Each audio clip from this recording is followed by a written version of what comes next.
Located on the outskirts of scenic St. George, Ontario, is the Adelaide Hunter Hoodless Homestead National Historic Site.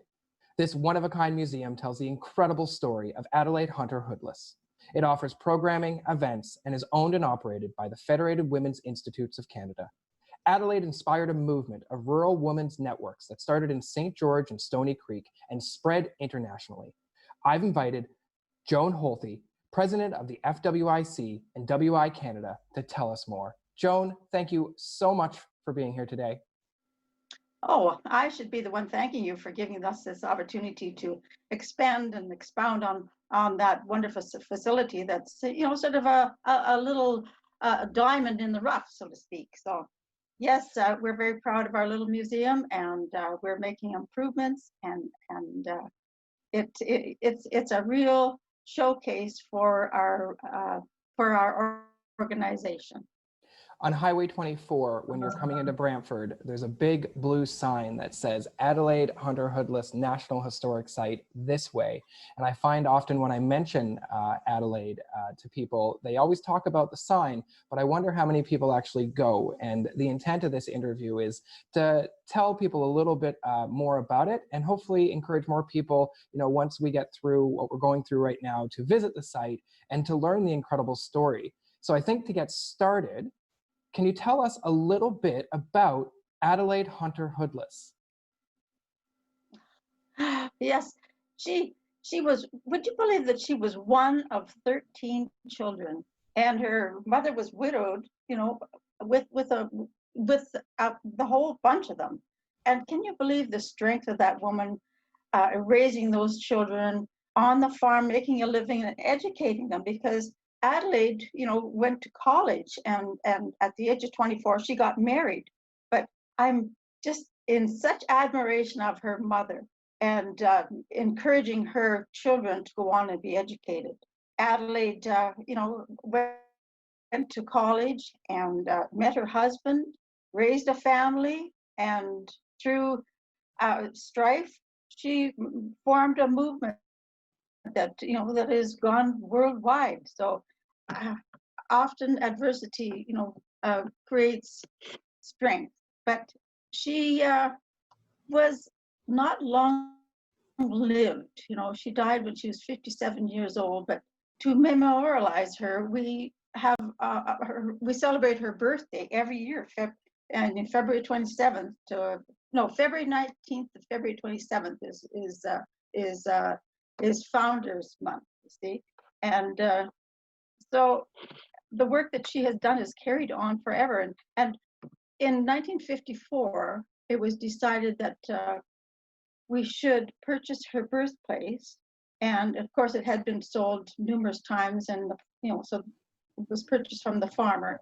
And it became a centennial project of Women's Institute members across Canada to upgrade and furnish. And of course, the Hoodless family was very good about donating what they had.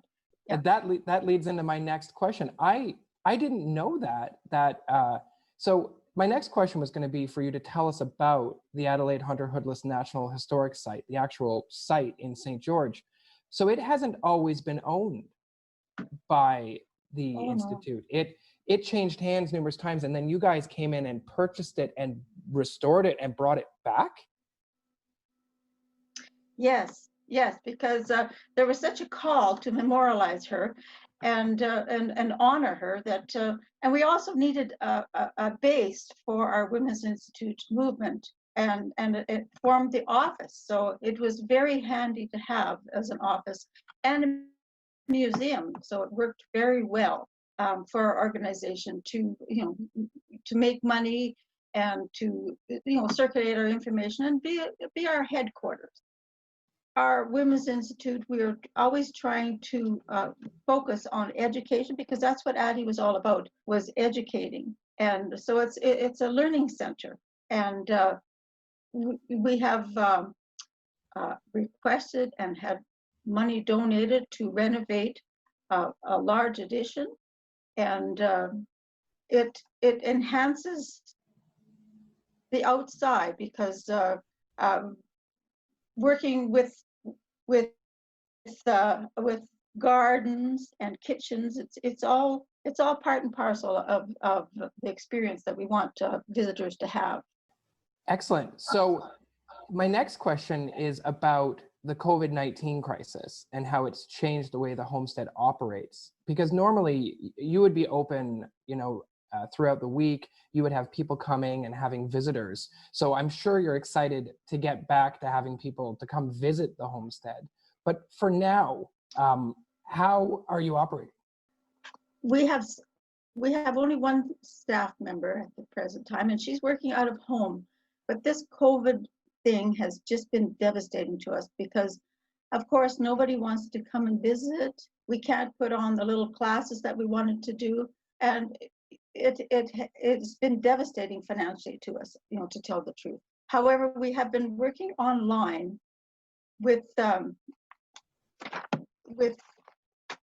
our Women's Institute members, and we've received some funding through the Seniors Horizons grant, and we've been putting on online courses, and it's kind of getting back to basics because, as you notice in the stores, there isn't a package of yeast to be found. So I'm really finding that people are hungry to get back to basics, and that's what our online courses and our Zoom is all about, and technology is really big for us right now. So I'm really pleased that our seniors, we have a lot of seniors, but we are trying to incorporate young people in our information. Technology is so important nowadays, and so we're utilizing it to the nth degree. It's amazing how, for an organization that focuses on the historical aspects, that modern technology can be so woven into sharing and telling that story, right? That's right. Who says you can't teach an old dog new tricks, right? Absolutely. So you mentioned funding, and I think that that's a great segue into my next question is, how is the homestead funded? Where do you get your operating budget to be able to do what you do for our community and to operate the museum? Well, we used to have a tremendous amount of members across Canada, and they pay dues to us. So a lot of our operating is from donations and dues from our members. We have received some bequests, which have been very helpful in the past, and we work very hard trying to get government grants, especially for things like capital. We need a new roof and painting, so we work very hard, trying to get county grants and the federal ones, So, we have not really. We charge people to come to the museum, but it's a token price. So mainly we rely on donations, but we would like to have an online lottery in the province of Ontario. So we're looking at fundraising in that area too. But yes, we're feeling the pinch, that's for sure. So to anybody who's watching, I'm going to touch on this for my final set of questions. But for people who are watching, it's crucial that we support your organization so that we can continue to tell Adelaide's story and the programming and the services and everything that the museum has done. You can't strictly rely on government funding. It has to come from people who are passionate about preserving this story and preserving this history. And if I'm not mistaken, anybody could purchase a membership, no matter where they are.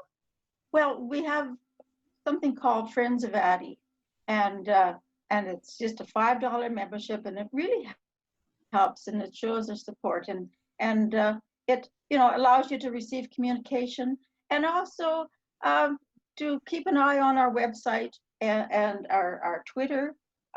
Facebook is very popular, so like keeping an eye on our organization and the museum is important because we like to try different things. We change it up all the time. So if you visited it last month, maybe 6 months from now, it'll be completely different. So we try to encourage visiting because it's never the same. Even the grounds are not the same. It goes with the season and what we're trying to do too. So one visit is not the same as the other.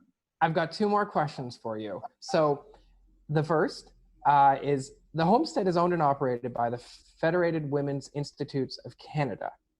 So can you tell me more? I mean, I genuinely believe that that's maybe an interview for another day, but I want to know more about the FWIC. Well, of course, Addie started the Women's Institute movement, and of course it burgeoned right across Canada, and every province has a membership. And in 1919, we formed our national body, Federated Women's Institute of Canada. And you know, it's such a coincidence. We just celebrated our 100th anniversary, and you know what happened in 1918 to 1920? That was a devastating flu epidemic also. And so what happens 100 years later? We're in the midst of another epidemic. And at that time, Women's Institute stepped up to educate it, to help, to support people. And here we are 100 years later, we're doing the same thing. Our members are making masks, they're supporting workers. You know, history repeats itself. And I just find it so enthralling that the same energy and the same wish to help people is encountered in Women's Institute. Not only that, I shouldn't brag about Women's Institute, but people have really stepped up to the plate to helping one another, and I'm hoping something good will come out of this pandemic. You know, in my research for this interview, and just, you know, in my work in the community, I have learned so much about the Homestead and the Federated Women's Institutes. And you are such an incredible movement. You are a really incredible organization. It's one of the reasons I wanted to do this interview, because I want people to know more about what you're doing so that they can be involved and they can help out. And it is all reciprocal. You know, when the world needs help, those who wish to help come together. And that's what this was all about, helping people and, you know, impacting and changing the world for the better, right? Certainly is. So is, yeah. That leads me to the question that I always end my interviews with to my guests. And that question is very simple. Where does someone go to donate, to volunteer, and to learn more about the Adelaide Hunter Hoodless Homestead? Well, we're talking about technology. There isn't an organization that doesn't have a Facebook page, doesn't have a website, and we are no different. And I'm really proud of our techie people. She's a gal from New Brunswick that looks after our website. It's fwic.ca, very simple. Easy. You find us all there. And we've got a little donate clicky on it and everything. And it's kept very up to date. And we do the Twitter thing. And as I say, Facebook's very popular. We're posting all the time, and we receive posts from the UK and everything. So we're a pretty jiggy group. So please go there, FWIC.ca. And then once this is all over, people can go directly to the National Historic Site, and they could sign up there, or they could donate there. And you do, I think you were saying before we did the interview, we were talking about tours. So when we do get back to the new normal, you could arrange a tour for your workplace, or you could arrange a tour for, you know, a summer trip, or. Oh, for sure.